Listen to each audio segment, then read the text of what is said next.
आज के इस विश्लेषण में हम एक बहुत ही गहरे सवाल में उतरने वाले हैं। क्या हमारी किस्मत हमारे जीन्स में लिखी होती है या हम इसे बदल सकते हैं? विज्ञान के पास अब कुछ चौंकाने वाले जवाब हैं।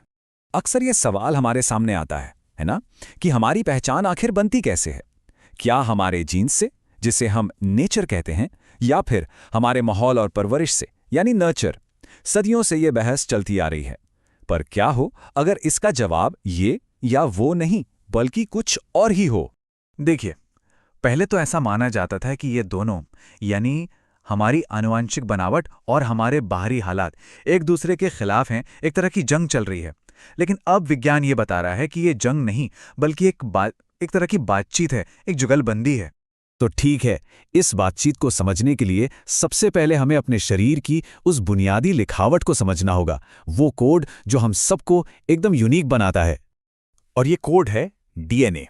सोचिए, हमारे शरीर के हर एक सेल के अंदर एक मास्टर इंस्ट्रक्शन मैनुअल रखा है। यही वो ब्लूप्रिंट है जिससे पूरा शरीर बनता और चलता है।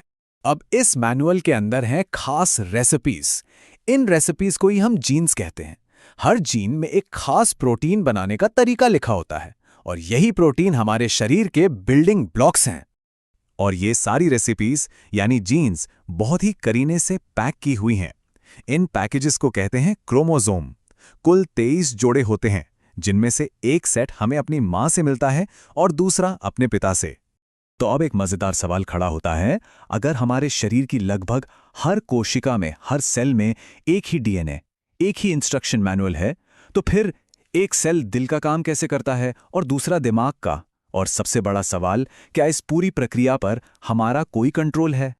इसका जवाब एक बहुत ही मशहूर कहावत में छिपा है कि जीन तो सिर्फ बंदूक भरते हैं, असली ट्रिगर तो हमारी जीवन शैली खींचती है। ये बात जेनेटिक्स की इस नई समझ का बिल्कुल सही सार है। और यहीं एंट्री होती है विज्ञान की एक बेहद दिलचस्प फील्ड की, जिसका नाम है एपिजेनेटिक्स। देखिए, ये वो साइंस है जो बताती है कि कैसे हमारी आदतें, हमारा खान-पान, हमारा माहौल, हमारे जीन्स के काम करने के तरीके को बदल सकते हैं। और कमाल की बात यह है कि ये सब होता है डीएनए के असली कोड को जरा सा भी बदले बिना। इसे समझने का सबसे आसान तरीका ये है, सोचिए कि हमारे हर जीन पर एक ऑन और ऑफ का स्विच लगा है। एपिजेनेटिक्स असल में उन्हीं स्विच को कंट्रोल करने वाला सिस्टम है। अच्छा, ये होता कैसे है? इसका एक बहुत ही कॉमन तरीका है डीएनए मेथिलेशन।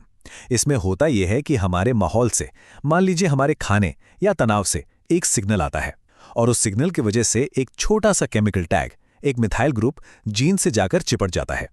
और जैसे ही ये टैग लगता है, वो जीन का स्विच ऑफ हो जाता है। वो जीन एक तरह से खामोश हो जाता है। अब ये सब सुनने में शायद थोड़ा थियोरेटिकल लग रहा होगा, है ना? लेकिन इसके सबूत असल जिंदगी में भरे पड़े हैं।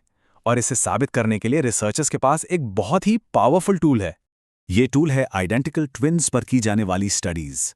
सोचिए, दो ऐसे इंसान जिनका डीएनए 100% एक जैसा है। अगर वो अलग अलग माहौल में पले बढ़ें, अलग अलग आदतें अपनाएं, तो उनकी सेहत में जो भी फर्क आएगा वो साफ तौर पर उनके जीन्स की वजह से नहीं, बल्कि उनके माहौल और जीवन शैली की वजह से होगा। और इन स्टडी से पता क्या चलता है? देखिए, टाइप 2 डायबिटीज हो, मोटापा हो या कोलेस्ट्रॉल, इन सब में जेनेटिक्स का रोल तो है, और काफी बड़ा रोल है। आप देख सकते हैं, ये आंकड़े 60, 70, 80% तक जाते हैं। लेकिन ये 100% नहीं है। इसका मतलब साफ है कि यहाँ दूसरे फैक्टर्स, यानी हमारी जीवन शैली के लिए भी बहुत गुंजाइश है। इसका एक बहुत ही मार्मिक और ऐतिहासिक सबूत है डच हंगर विंटर। दूसरे विश्व युद्ध के दौरान 1944-45 में नीदरलैंड्स में भयानक अकाल पड़ा। जो महिलाएं उस दौरान गर्भवती थीं, दशकों बाद उनके बच्चों में दिल की बीमारी, डायबिटीज जैसी समस्याओं का खतरा कहीं ज्यादा पाया गया। रिसर्चर्स ने पाया कि उस अकाल ने उन बच्चों के डीएनए पर एपिजेनेटिक निशान छोड़ दिए थे। लेकिन यहाँ एक बहुत ही उम्मीद की बात भी है।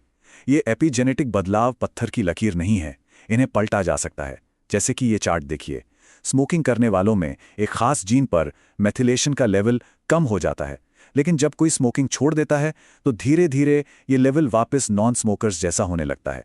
मतलब शरीर खुद को हील कर सकता है। एपिजेनेटिक्स का रोल कैंसर जैसी गंभीर बीमारियों में भी देखा गया है। हमारे शरीर में कुछ जीन होते हैं जो ट्यूमर को बनने से रोकते हैं। ये हमारे गार्ड्स हैं। लेकिन कई बार एपिजेनेटिक बदलाव इन गार्ड्स को ही ऑफ कर देते हैं, जैसे कि BRCA1 जीन। और जब ये सुरक्षा कवच हट जाता है तो कैंसर का खतरा बढ़ जाता है। तो इन सब बातों का मतलब क्या है? अपनी सेहत और अपनी किस्मत के बारे में अब हमें क्या सोचना चाहिए? इसका सबसे बड़ा मतलब तो यही है कि हमारा डीएनए हमारी किस्मत तय नहीं करता। ये कोई लिखी हुई तकदीर नहीं है, बल्कि ये तो एक बातचीत है, हमारे जीन्स और हमारी जिंदगी के बीच की एक लगातार चलने वाली बातचीत। और इसी समझ के आधार पर मेडिसिन का भविष्य लिखा जा रहा है, जिसे हम प्रिसिजन मेडिसिन कहते हैं। मतलब ऐसा इलाज जो सिर्फ बीमारी को नहीं बल्कि उस इंसान के यूनिक जेनेटिक मेकअप और उसकी पूरी लाइफस्टाइल को ध्यान में रखकर तैयार किया जाए।